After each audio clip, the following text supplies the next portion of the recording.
Bonjour à tous et bienvenue dans ce nouveau numéro du JTech. Le JTech, c'est toute l'actualité des nouvelles technologies, chaque week-end sur la chaîne Techno. Et cette semaine, actualité high-tech chargée, François, avec tout d'abord le lancement de Windows 8. Ça y est, Microsoft lance enfin sa grosse artillerie. Et ça n'a pas chômé non plus du côté de chez Apple, qui a annoncé son iPad mini, on vous le montre dans un instant. Et puis un nouvel opérateur en France, un opérateur virtuel qui lance des forfaits à personnaliser, il s'appelle Joe Mobile. Soyez les bienvenus, c'est parti pour le best-of des vidéos de la semaine, c'est le JTech.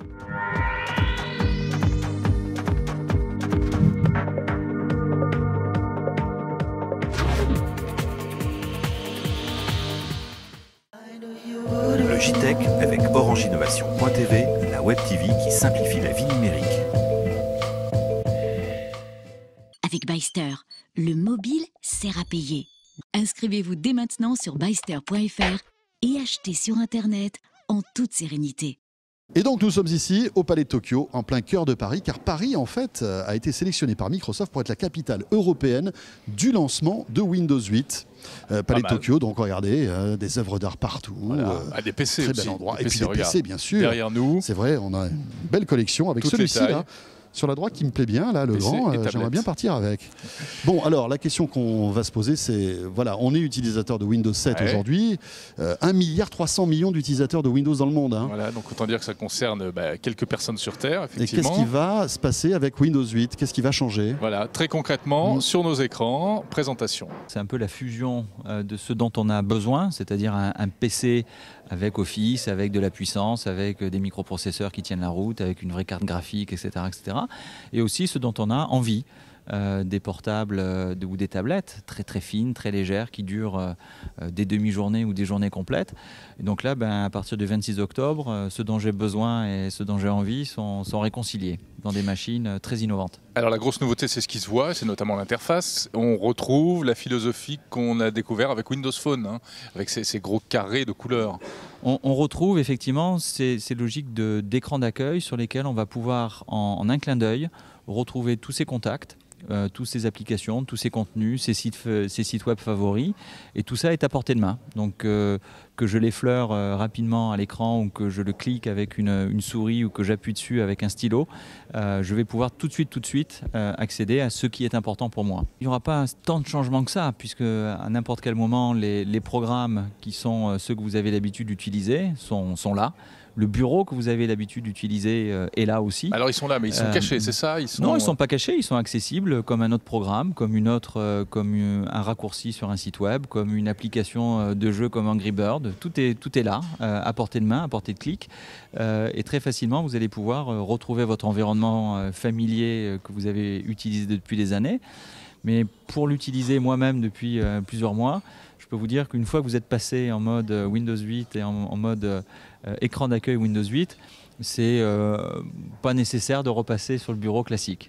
Voilà pour ce premier coup d'œil concernant Windows 8. Alors, cette mise à jour ne sera pas gratuite. Il faudra débourser soit 15 € si votre PC est très récent, soit 50 s'il est un petit peu plus ancien.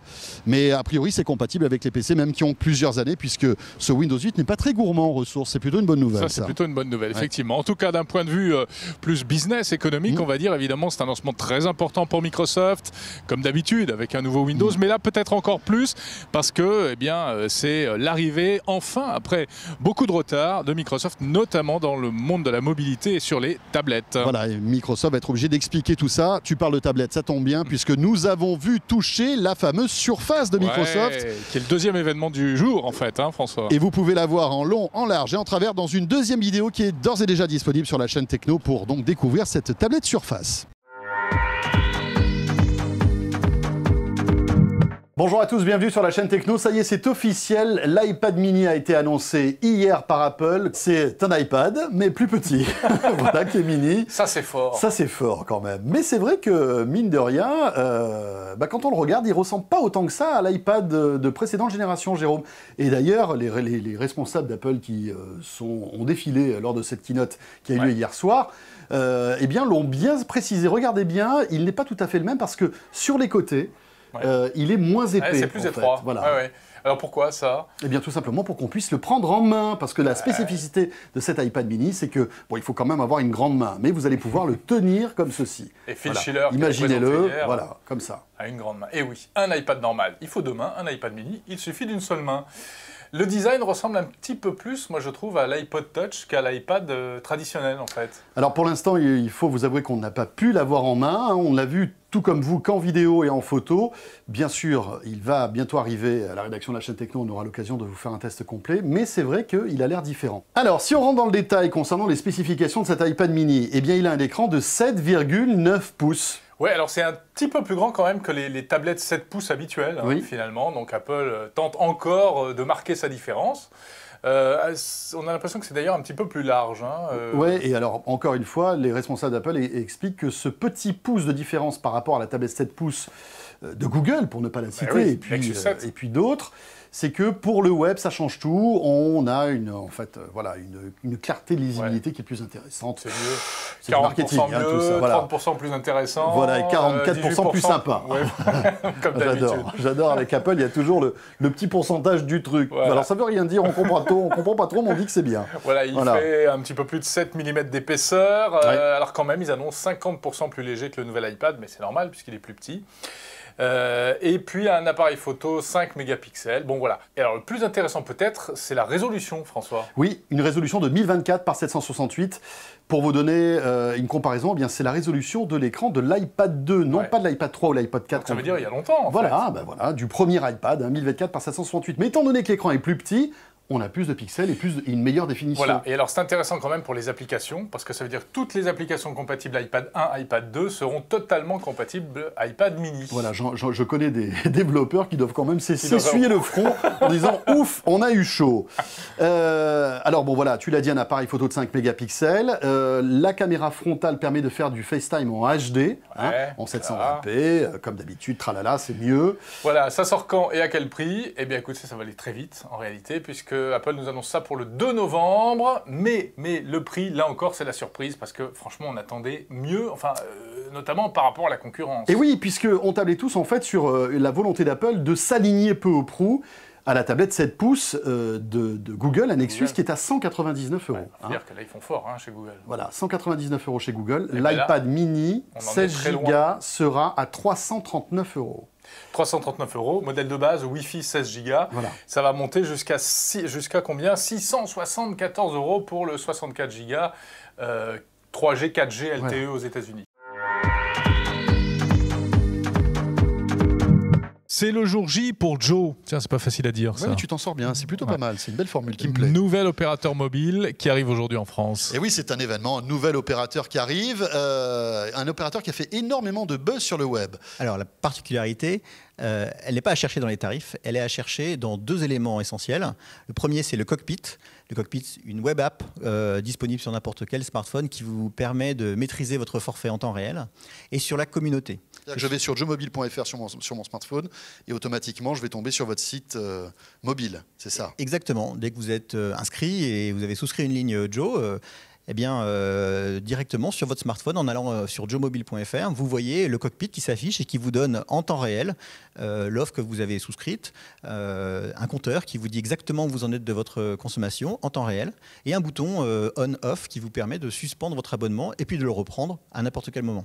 Bien sûr, on ne souhaite pas que les clients nous quittent, mais s'ils ont besoin de faire une pause, eh bien, ils peuvent le faire très simplement. Et tout aussi simplement, reprendre leur forfait, leur ligne. De toute façon, on la garde au chaud pendant 6 mois, on ne perd pas son numéro. On peut même encore recevoir des appels, recevoir des SMS, on ne peut plus émettre. Et à n'importe quel moment, en repassant du off au on, resélectionner un forfait et c'est parti. On souhaitait avoir des offres très simples. Donc on n'a que 2 forfaits, un forfait à 10 €, un forfait à 20 €. Mais sur la base du forfait à 10 € par exemple, qui vous propose 2 heures d'appel et les SMS et MMS illimités, vous pouvez tout à fait personnaliser et faire l'offre qui vous ressemble. Si vous voulez un petit peu de data, rajouter 1 giga de data par exemple, pas de problème, un curseur à bouger, ça coûte 5 € de plus. Et donc pour 15 € par mois, vous avez votre forfait avec 2 heures d'appel, les SMS, MMS illimités et 1 giga de data. Et puis de toute façon, si c'est pas assez, à n'importe quel moment, un clic sur recharger et vous mettez ce qui vous manque. Vous pouvez aller comme ça jusqu'à la fin du mois et gérer depuis le cockpit très très simplement votre usage. Un autre exemple, c'est les extras. On a un compteur extra. Si vous voulez aller à l'étranger, c'est vous qui choisissez le montant que vous souhaitez mettre dans votre mobile pour votre séjour à l'étranger. Et puis de toute façon, si vous n'utilisez pas tout, ces extras, on vous les remboursera. Est-ce que vous pensez que ce que propose Joe aujourd'hui correspond véritablement aux attentes des utilisateurs? Est-ce que l'attente n'est pas, malgré tout, plutôt sur le prix? D'un point de vue prix, on est très compétitif. Vous avez vu que pour 20 €, on vous propose les appels illimités, les SMS et les MMS illimités, 3 gigas de data. Donc je pense que les prix, ils ont énormément baissé là, ces derniers mois sur le marché français. On est au même prix que nos concurrents. Mais l'innovation, elle n'est pas là. On a souhaité donner un petit plus au client en lui donnant la maîtrise de son hors forfait, des choses qui n'existaient pas jusqu'à présent. Alors, et c'est là que c'est nouveau. Et à qui s'adresse cette offre? Elle s'adresse à tous ceux qui sont à l'aise avec Internet, qui achètent sur Internet, qui utilisent leur carte bancaire pour aller sur les sites de e-commerce et qui utilisent un smartphone, ce qui est aujourd'hui maintenant la majeure partie de la population. Voilà pour cette nouvelle offre Joe Mobile dévoilée en avant-première sur la chaîne Techno. Alors, est-ce que ce concept de personnalisation à l'extrême de son forfait mobile va marcher? Est-ce que ça va intéresser des clients? Eh bien, on verra bien. Oui, il reste à savoir si ça va véritablement bouleverser encore le marché de la téléphonie mobile ou si c'est juste un gadget marketing supplémentaire, on va dire. Voilà, l'actualité high-tech ne s'arrête jamais sur la chaîne Techno. Et l'actu high-tech, d'ailleurs, c'est aussi ce bras de fer entre Free et YouTube, François. Et oui, peut-être êtes-vous abonné à Free et peut-être avez-vous remarqué qu'à certaines heures de pointe, eh bien, il est très difficile de pouvoir voir dans de bonnes conditions une vidéo YouTube. Eh bien, on a enquêté sur ce sujet. Pourquoi les vidéos YouTube rament-elles chez Free? Une vidéo complète vous attend sur la chaîne techno.tv. C'est la fin de ce JTech, on se retrouve évidemment la semaine prochaine. Voilà, surtout, on salue tous ceux qui nous regardent sur la TNT à Lyon, sur TLM, mais aussi sur Canal 32 dans la région de Troyes. On salue aussi tous ceux qui nous regardent sur Orange Innovation TV, sur Dailymotion et sur YouTube. Et puis sur les applications mobiles, iOS, Android, Windows Phone. Et sur les réseaux sociaux, allez-y, likez notre page Facebook, suivez-nous sur Twitter et même sur Google+. Voilà, et puis sachez que vous pouvez vous inscrire et suivre les vidéos au quotidien sur la chaîne Techno en vous inscrivant à notre newsletter www.lachaînetechno.tv. Portez-vous bien et à la semaine prochaine. Salut à tous.